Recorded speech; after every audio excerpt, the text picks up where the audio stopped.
Greetings, fellow deep diving adventurers. Today we're taking you to a place that's deep down below, where the darkness and vile evils dwell, the Underdark.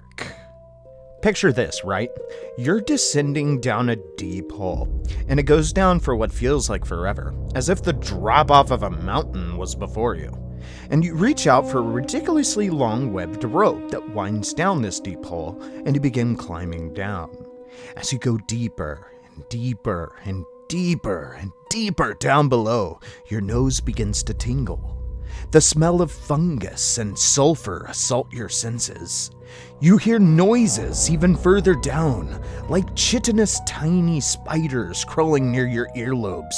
And finally, after what feels like an entire day of climbing down this ridiculous rope, you reach the bottom and step out of a tiny cave into a massive area.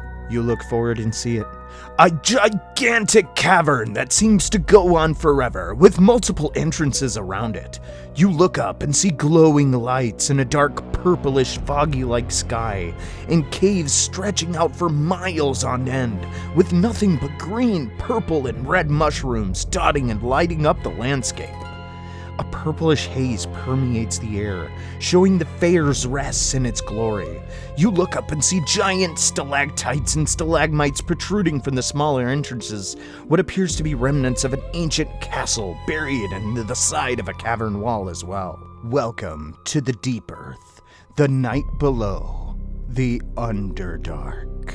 Now, the Underdark is a subterranean layer in the Forgotten Realms, underneath therein.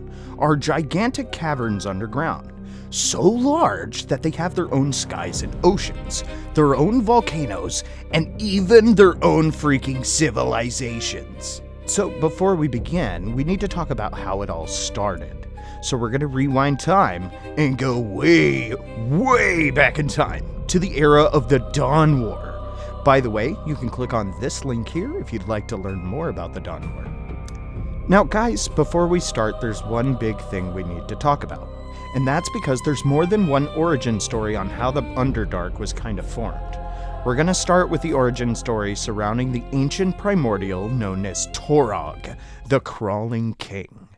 So during this super ancient time, Torog had a rival, another horrendous primordial named Gargash. Gargash, obviously being a primordial, had many physical forms he could take, but most of the time he looked like a mini chitinous-limbed dragon, walking upright on 3 legs. Now, this guy decided to experiment with torture and imprisonment, and instead of the other guys, he decided to choose a naturally formed Underdark pocket as his self-made laboratory. Techniques of sealing things off instead of opening them were a novelty for Gargash. However, with all these new experiments Gargash was having, it kinda drew the wrath of the jealous Torog, who entered the Underdark right during the Dawn War, seeking to destroy Gargash, or at least try to slay him painfully a few times. Anyways, just as Torog entered the Underdark in search of Gargash, that was the same time the Primordials decided to take up their weapons and begin their assault upon the gods. Gargash was too involved in his own experiments and his stuff, so he was left behind. Torog finally made it up to Gargash, and their battle shook the foundations of the world itself, opening giant chasms of the Underdark and forcing new passageways and caverns to open. With their battle coming to an end, Torog managed to sever and dismember Gargash, ultimately killing him. However, before Gargash threw in the towel, he cursed Torog to crawl in the Underdark for all of eternity, and cursed him to stay there forever. Because of that curse, Torog has become known as the god of the Underdark, and the king that crawls. Now guys, Gargash's remains continue to regenerate, as he consistently tries to regain his form again. However, Torog's minions keep him in a constant state of dismemberment and torture down there. Oh, by the way, Gargash is constantly regenerating even today. His remains are called the Restless Heaps. And as a matter of fact, his remains are so horrendous and disgusting that the worshippers of Torog use them as walls and structures just to fend off other denizens of the Underdark. So yeah, guys, that's kind of how the Underdark started. Really ancient place, you know? So let's go ahead and fast forward back to the current timeline as of now. Now, as of knowing some of the things about the Underdark, this place is dangerous.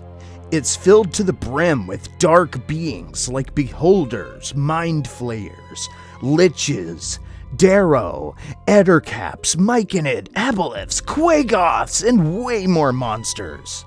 So many adventures of peril reside in this realm of darkness. See, one thing nobody talks about when it comes to the Underdark is also how magic works here. Normally, for the fanboys in the back, you would manipulate the weave, which is like a dimension that kind of X's itself through the reality of Faerun. Now, for the Underdark, however, it's kind of harder to manipulate the weave there, due to a different kind of magic permeating the area. This is called the Faer's Res, and it's kind of like nuclear radiation, but for magic, and it permeates everything in the Underdark with its purplish hue. Now, as to the origins of the Faer's Res, how the Faer's Res came into existence, it's super duper ancient.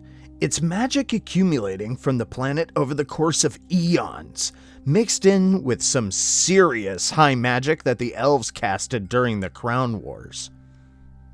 So, about the Crown Wars again, from the elves during ancient times. Not quite as ancient as the Primordial War, and the Dawn War, but it still happened a very, very long time ago.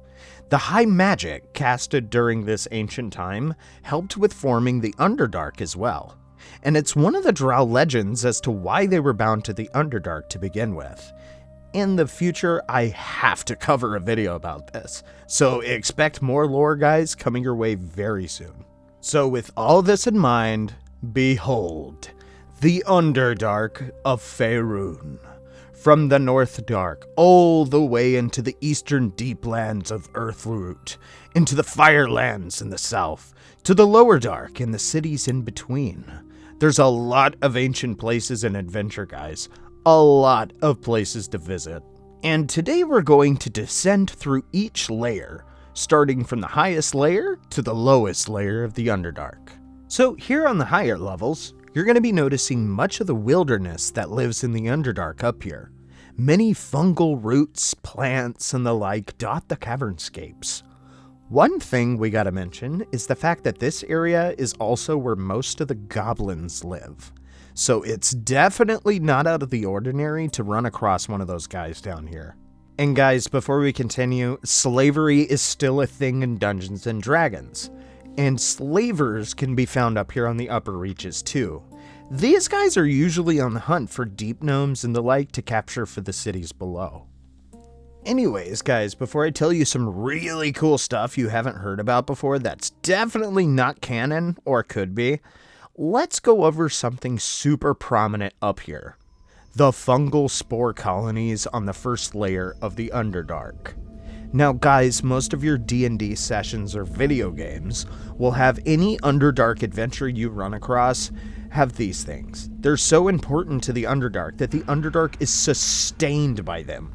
These things regulate the air down there, help dissolve, remove corpses and biomass, and even helps with the magical radiation in the air.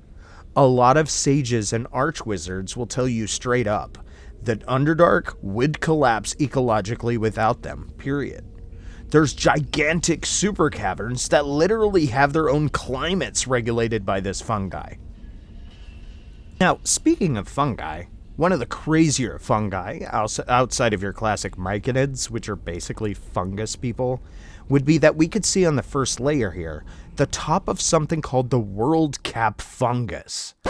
So anyways, guys, just a heads up, this thing goes by another name, as even I keep learning myself making these videos. In Dwarvish, it's called Oramikos, and it's located right next to Minzobaranzan, across from the lake.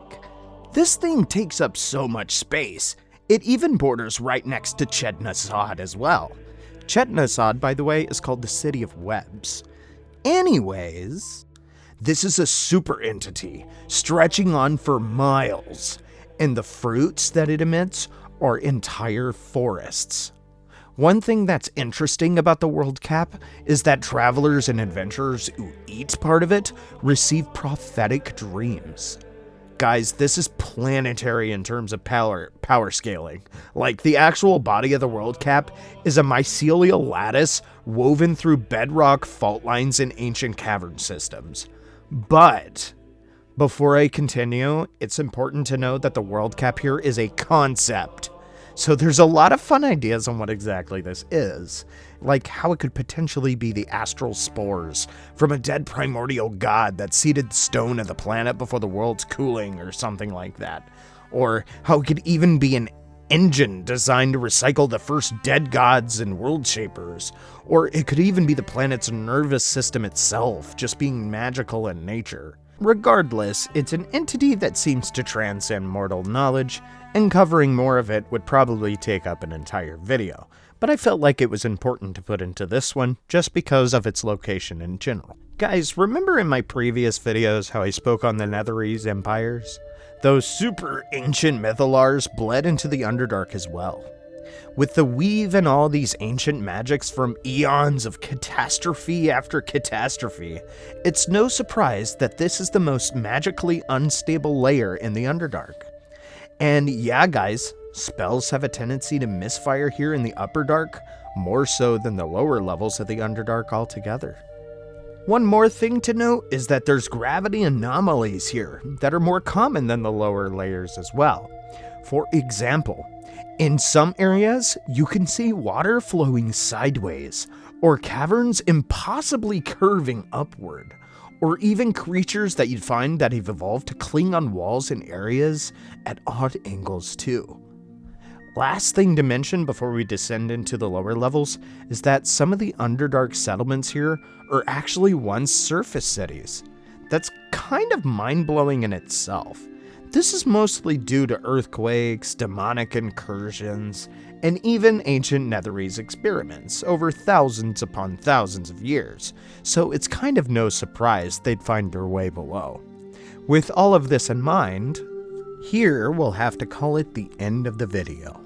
In part 2, we'll be covering the Middle Dark and the cool civilizations that lie inside. Otherwise, guys, I understand it's been another year with 0 uploads, but this is changing now that I can finally get back to the grind. You know, being in a good situation to continue continue making videos, I mean. But yeah, let me know what you think down below, guys. And I can always make I can always use better references and corrections. So if you guys find any mistakes in lore, let me know right away in the comments down below. Otherwise, guys, this is Grimdoc, the Paladin Artificer Lore Master, signing out.